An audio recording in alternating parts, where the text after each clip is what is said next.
শিক্ষা যে পাঠ্যপুস্তক যেটা ছাপা হচ্ছে আগামী জানুয়ারিতে যে বইগুলো স্কুলে যাবে, সেখানে জুলাই আগস্টের গণহত্যা এবং এই মানবতা বিরোধী অপরাধ, আওয়ামী ফ্যাসিবাদ নিয়ে কোনো বক্তব্য নাই। ইতিহাস বইটাতে আপনার সকল কিছু মুছে দেওয়া হয়েছে।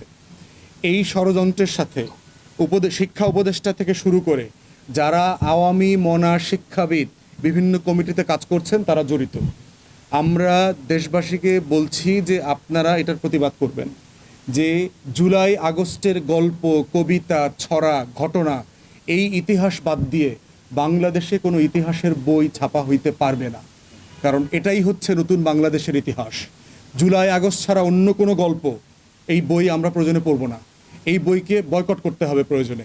এবং আমরা দাবি করছি যদি এটা ছাপানো সম্ভব না হয় জানুয়ারিতে, 2 মাস পরে হবে। কোভিডের সময় স্কুল বন্ধ ছিল না, 6 মাস, 1 বছর, 1.5 বছর, কি হয়েছে? বই 2 মাস পরে পাবে। এতে কি আপনারা লেখাপড়া একেবারে উল্টায় চলে যাবে? জুমে পড়ে নাই মানুষজন।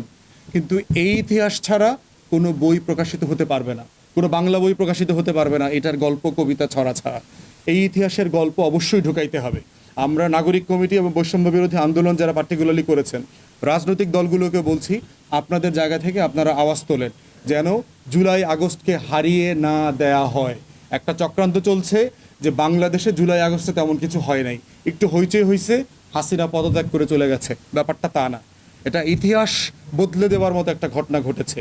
অতএব যেই ঘটনাগুলো ইতিহাস বদলে দিয়েছে সেটাকে বাতিল করে দিয়ে ইতিহাসের বই আমরা প্রত্যাখ্যান করছি। গত 3 মাসে আমরা 70-এর উপরে স্যাবোটাজ দেখলাম।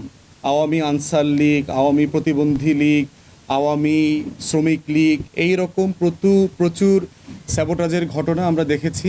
এবং গত সপ্তাহে দেখেছেন যে আপনার ছাত্রলীগের গুন্ডাপান্ডা যারা সন্ত্রাসী কর্মকাণ্ডে ছিল, তারা যারা আহত হয়েছে, তারা যারা গুলিবিদ্ধ হয়েছে, তারা প্রতিবন্ধী লীগের ব্যানারে আপনার স্বাস্থ্য উপদেষ্টার গাড়ি আটকে দিয়েছে পঙ্গু হাসপাতালে, যেই সময় তিনি ওখানকার অসুস্থ ছাত্রদেরকে দেখতে গেছিলেন। এবং সাথে আমাদের দেশের একজন মেহমান ব্রিটিশ হাইকমিশনার তার সাথে ছিলেন। এই সময়তে তার রাস্তায় শুয়ে পড়ে তার গাড়ি আটকে দেয়। কিন্তু এই আওয়ামী প্রতিবন্ধী লীগ কয়েক ঘন্টার ভিতরে আবার রাস্তা দখল করে এখন বলছে যে উপদেষ্টাকে আসতে হবে, তাদের সাথে যোগাযোগ করতে হবে, পদত্যাগ করতে হবে এবং আমাদের মধ্য থেকে উপদেষ্টা হইতে হবে। এই ধরনের উদ্ভট কিছু দাবি দেওয়া তারা করেছে। পরবর্তীতে আমরা দেখলাম যে সামরিক এবং বেসামরিক বেশ কিছু কর্মকর্তা যারা আসলে উপদেষ্টা হইতে চায়, তারা ইন্ধন জুগিয়েছে এই আওয়ামী প্রতিবন্ধী লীগকে রাস্তায় নামাইতে। একটা বিষয় হচ্ছে যে কেউ অসুস্থ হইলে, আহত হইলে, যে দলেরই হোক, তার রাষ্ট্রের কাছে স্বাস্থ্যসেবা পাওয়ার পূর্ণ অধিকার আছে। সে যদি আওয়ামী লীগ হয়ে থাকে, ছাত্রলীগ হয়ে থাকে, যদি এমনও হয় যে স্নাইপার দিয়ে গুলি দিয়ে মানুষ মারার চেষ্টা করছে, অস্ত্রসহ ধরা পড়ছে, তাকেও চিকিৎসা দিতে হবে। চিকিৎসা দেওয়ার পরে তাকে বিচার করতে হবে যে সে যে অন্যায় করেছে, ফৌজদারি অপরাধ করেছে।